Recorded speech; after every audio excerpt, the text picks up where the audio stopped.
Wake that ass up. Get up and get turned up with DeDe in the morning. We get wild a bit. All right, y'all, listen, it's DeDe in the morning. Lady Jade, J. Cruz, we got to talk to this man right here. You know, the Super Bowl, everybody's been talking about it, not just the halftime show, by the way, because we did talk to Mary J. Blige. Got to go on and put that out there. But right now, let's talk about the games. Everything else is going on. Former LSU Tiger, former Dallas Cowboys. You guys already see him on NFL, analyst on the ESPN. Give it up for Mr. Marcus Spears. Hey, Swagoo. What up, family? What's happening, man? What's happening? All right, so wait, now you're in LA right now, right? Mm-hmm. You sweating? You hot? It's hot as hell. Now that's hot, then. Yeah, it's a heat wave. How hot is it? It's a heat wave. It was 90 yesterday when we were on Wow. set. What the heck? And I was so my colleague Mina Kimes is from she lives out here and she tells us all the time because most of the year we in Connecticut at ESPN campus. It's cold, it get dark there like 4:00. She was like, we need to move the show to LA. Y'all need to come to LA. I get out here in LA and it's 90 damn degrees. And then so I didn't focus on the show yesterday. I mean, we talked some football. I don't remember none of it. All I remember is trying to get out of that heat.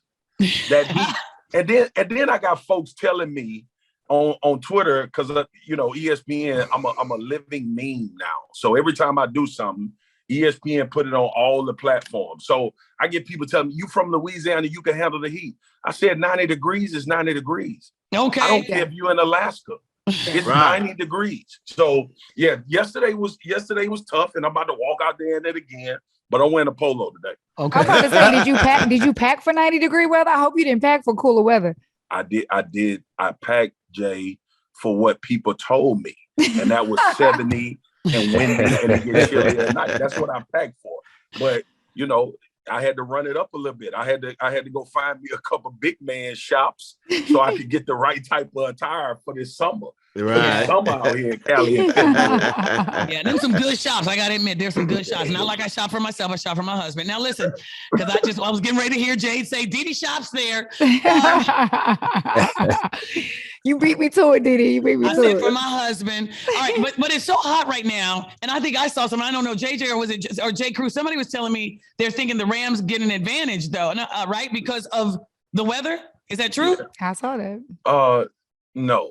Okay. I don't think so either. Don't let people lie to you. I mean, you know how this go. Y'all been around this long enough. We played in Dallas. Sometimes it'll be 80, and we'll go to Philly the next week, and it's 30.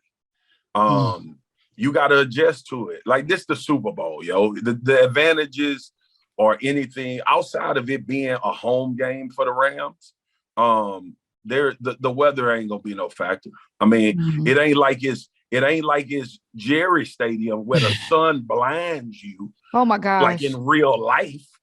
But yeah, I mean, look, listen, heat will always be a factor, but both teams dealing with it. Okay. You know all what right. I mean? I got you. Go ahead, JJ. Hey, real quick, you mentioned the Rams being at home. Even though they are playing on their own turf, do you feel like they got, it's a home game, but because it's not going to be 100% of Ram fans in there? So. Yeah. Jay, the thing, so great question. When it get to the fans, no, it'll be, it's an allotment of tickets when both teams make it. But your routine, man, like we creatures of habit, like especially weekly, you know what I'm saying? And the fact that they get to stay home in the confines of their own home, their practice schedule is very normal. They don't have to travel. Those are the things that could kind of put you at a little advantage as far as your preparation leading up to it. You know what I mean? And I think for a lot of those guys, man, with the Rams, LA can be a lot for a team that don't know, they want to go out and eat. They want to, and the Rams like, man, we do this every week. Right. So for them, it could really feel like, and I know it's the Super Bowl is big, but for the Rams, it could really feel like, hey man, it's a home game. I mean, we was just here for the NFC Championship. So the routine is the big advantage that they have with not having to switch up anything. Okay. All right, Marcus. So the Rooney Rule was created to enforce interviews with minority coaches as well as white coaches. It's named after the Rooneys who own the Steelers. And just not. I'm a Steelers fan. I'm from the Berg, but I'm trying to separate that. By the way, hold on a second. Let Marcus know we are on in Pittsburgh right now. Everybody's listening. There you That's go. right. Go ahead. Yes. There it is. The Steelers are known as one of the most progressive teams in football from having, head coach.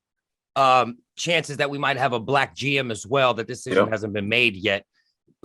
Do you think that'll happen? And do you think they'll implement another rule, kind of like the Rooney Rule, to keep some of this racial issues to better them a little bit in the NFL? Yeah, I got you, crew. My one of my colleagues, Lou Riddick, is up for that. He's going to interview for that GM. Oh wow, right. I saw that. And Lou is one of the better minds I've ever come in contact with from a football standpoint, building organizations, but more importantly, man, people person. And honestly, y'all, that's what we're talking about, like relatability. When you got 75 to 80% of your players that's black and minority players, and you got 95 to 98% of the coaches that are white, that are head coaches, and you kind of ask yourself, what is the degree of separation? Well, y'all can play football, but y'all can't lead men. Come on. That's what you're telling us. That's good. And I think the other part of that is I talked about this when Brian Flores, the head coach who was just recently fired from the Miami Dolphins, filed his class action suit against the NFL about discriminatory hiring practices, the interview process, and just being respected. And you bring up the Rooney Rule. I've always contended, man, that the problem lies in the foundation of the rule itself. The fact that you have to have one, right? And I get it. Like, black people understand amendments and laws that need to be enacted in order to give us a form of equality or a form of opportunity. We still got laws on the books that give us the right to vote. Those things are still up for discussion at times. People can bring that back up and try to, vote on it or legislate it. But I think in the NFL, man, we got to stop talking about the league and Roger Goodell and the offices in New York. I want these 30 white owners to tell us why they're not black head coaches. I want them to tell us why they aren't making decisions to have black men or minority coaches lead their franchises. Because if we continue to put Roger Goodell out there with prepared statements and he understands what type of questions are going to come, we get these cliche answers. And y'all know how this evolves. It evolves to every form of our life, right? As black people, like, it's always a legislative process. It's always be patient. It's coming. We need to implement these things. So when I talked about it on ESPN, I'm like, look, man, we can keep having this conversation about what the NFL needs to do.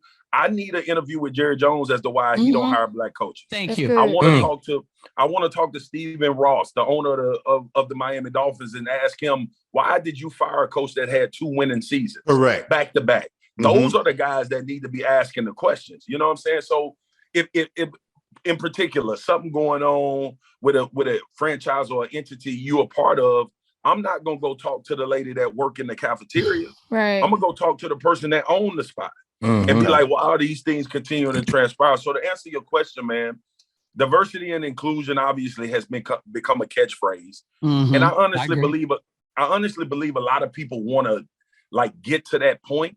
They just not willing to have those difficult conversations it takes to get to that point. Yeah. Right.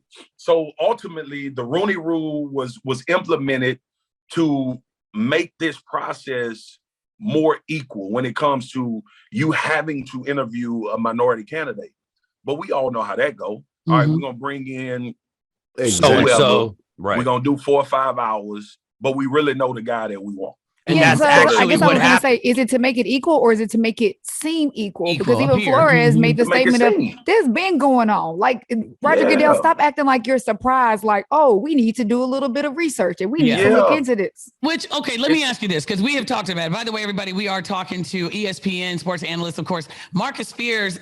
We were talking about this on the air, and we've been talking about it. And by the way, shouts out to that man, Brian Flores, for being brave like that. So we talked about that, because that's bravery, and it takes one person to do something to be brave enough to change a No system, doubt. have a conversation, right? And I got mad because when I start hearing about the 70% of the football players, why haven't football players demanded it? That's what I'm curious about. Why? DeDe, because you understand, like we actually, when I talked to you and Jay pushed back on me, and I love the fact that she followed up, is that when you start talking about what the NFL players need to say or how they need to support these coaches or be a part of this fight, that it's not coaches being hired. Ultimately, players come back to the same conclusion I'm telling y'all about. Like I know of situations where players have went and talked to owners of football teams. Okay. I know of situations of where guys have said, look, man, this dude a great coach. Like, you need to consider bringing him in. Like, he relates to players. I know of those situations. But the public backing, right? And this is what we get to as Black people a lot. It's not our job to change it. It is our job in media. It's our job as those that are not associated with that sport to hold them accountable publicly. That's why I go back to the owners having to answer these questions, because ultimately it goes back to what I told Jay, right? Brian Flores' bravery, Colin Kaepernick bravery are isolated situations. They felt like their purpose and the thing that they needed to do to invoke change was to sacrifice themselves, right? Yeah. And we have to come to terms as Black people. Everybody ain't willing to do that. No, they're not. We weren't willing. Hold on a second. But hey, this is what I said. We could do it in tandem collectively all together then if we don't see enough changes, right? Because I guarantee you, if we stop watching, right? Yeah. If the players get together and band together, everybody demands something, I guarantee you it will be done faster. But right? DeDe, so to your point, you are exactly right. But to your point, this is what I always push back on that. We are not new to this, right? Like the players, Black people understanding these coaching situations, NFL revenue has continued to go up. We continue to skyrocket. I know the D-Town jumping when the Cowboys play and people in the stadiums. The point is this. We keep going in this ever-revolving circle of this diversity and inclusion. And y'all know I'm as Black can get. I want to see Black coaches have opportunities. I want to see them be held and given the same opportunities and held to the same standard as well, right? But I also realize, like, us getting on these platforms and these forums and talking about things that we have shown. I'm not talking about white people. I'm not talking about the owners of the NFL. We have not shown we are going to do that. I know we have not shown collectively that we will band together and make some. That happened with the Montgomery bus boycott. That changed things. We ain't doing that because honestly, like, if we gonna tell the truth, and y'all know I live in truth, we done got paid. We've gotten broken off of this system that we don't like some things about. True. So when you ask NFL players that, they're going to try to be politically correct, but ultimately, they don't want to sacrifice their paycheck. This morning, we are talking to Marcus Spears, everybody. This man right here, he knows football. You already know. He done played forever. Since you were Pee Wee League? 6 years old. Yep. I'm sure you was a running back in elementary. You know it, Jay. You know all fat boys was running backs when they all right, wait. So Jade had a question for you before we took the break. Well, you know, I mean, because we were talking about the diversity and inclusion and fact that Black people are now making more money than we ever have, but we're not looking at the bigger picture in comparison to other cultures. We're not, right? Right. And that's the whole thing, is that we keep focusing on, well, it's better than what it used to be, but it's not where it should be, right? Yeah. And so I guess my question to you is, DeDe continues to make this point about if we all come together, if we all boycott, if the players boycott, if we were literally brave enough to do it, and we tried to do it with George Floyd, we were doing protests. I mean, like we have done that. But don't you feel as if, even like the Roger Goodell, the NFL does it too, we get the runaround? It's almost like they outweighed us. Like we're believing, and they're still investigating. Jay, what you are describing is systematic oppression. Exactly. That's what you're describing. So listen, Brian Flores still wants to be a head coach in the NFL while suing them, because you don't get around the system.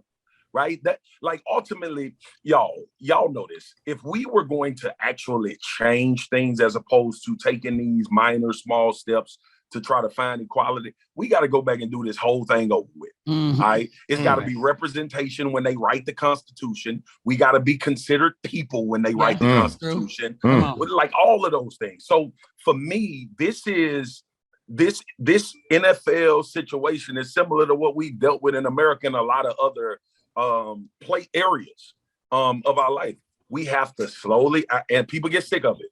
We get frustrated. Yeah. But the only way you do it is you got to play the game while you try to change the game. Like, and that's where we've always been as Black people in this country. And I don't shy away talking about it because I think progression is in knowing what we facing. You gotta, right? You gotta talk about it first. Know what it is. Identify it. Yes. Yeah. In order to evoke change. Like even when we talked about Cap, and when Cap was making his stand, Cap every day still was saying, "I want to play quarterback for the same system that I'm fighting against," because ultimately the platform has always.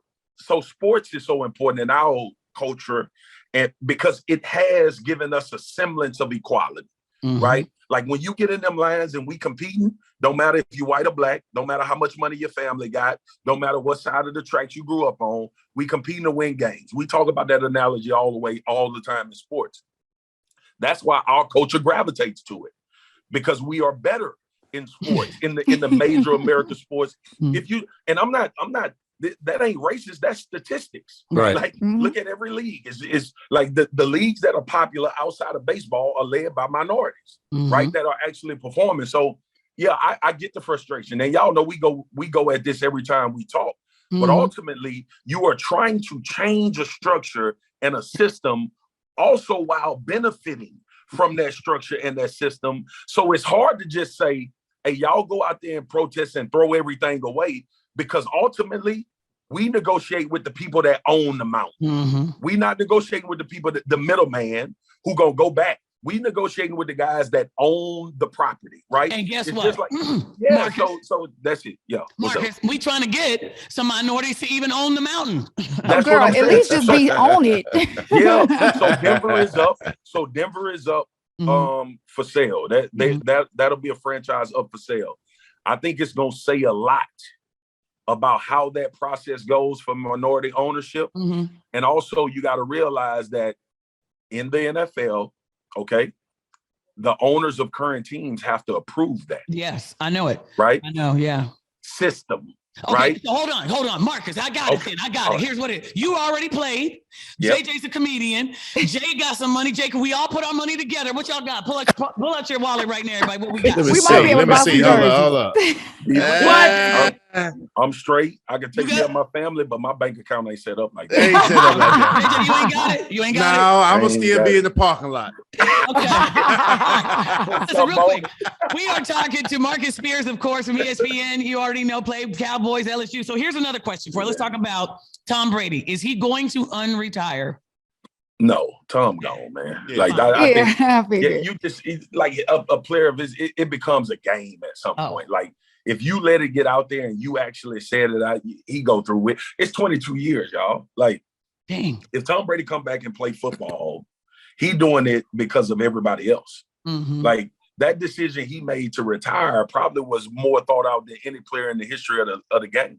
Because you leave as the greatest of all time. You leave with the most championships. You left a franchise where everybody told you in New England that it was the coach and the system that gave you an opportunity to win. So you go to Tampa and you win one. So that's been disproven. He's coming back now just for ego. He doesn't have anything else to prove. So I think that's why he stays retired. Okay. Go ahead, JJ. Hey, matter of fact, you pretty much answered it. And it was a yes or no question. Is Tom Brady the GOAT? Yes or no? Yeah. Yeah. Okay. Me too. Okay. Yeah. Go ahead, JD. So who about to win the Super Bowl? Because we all trying to bet, and I'm just saying, I'm rocking with you. Like I need some money. Okay. Jay, I'm going to Rams. Because they have to. They didn't leverage their whole future to try to win a Super Bowl. Yes, they have to. Matthew Stafford playing well. I think defensively though, like with Aaron Donald and Von Miller and Jalen Ramsey, I think those dudes are going to be the difference in this game. And look, I got crazy respect for Cincinnati. Y'all know I love Joe Burrow. He went to LSU. Jamar Chase went to LSU. I want them to have success. The Rams, I believe, are just ready for the moment. Because of what they put together.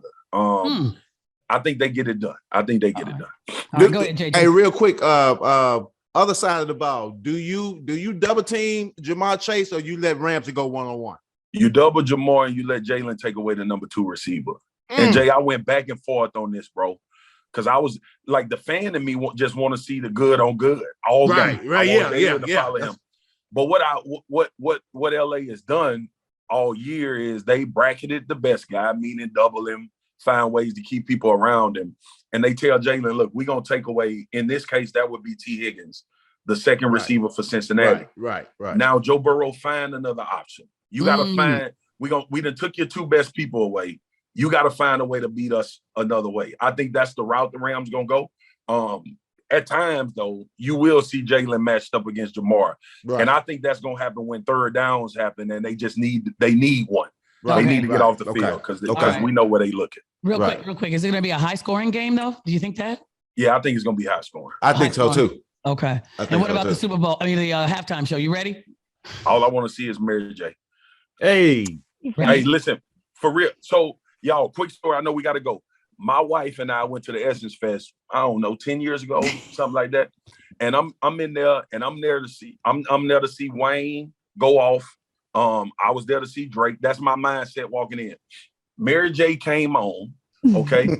First of all, I did not know I knew damn near every word to her song. Okay, listen, me too. And before I knew it, y'all, I was in that thing, backing it up. Like, I was like, Mary got me dancing. My wife taking pictures. I'm like, she got me. Mary performance and the way she get it popping has been one of the best I've ever been to. So I'm looking forward to seeing her rock it. I like that. I like that. Well, we need a camera on you, Marcus. We need to. I'm gonna be vibing when Mary get up there. I can't wait. I cannot wait.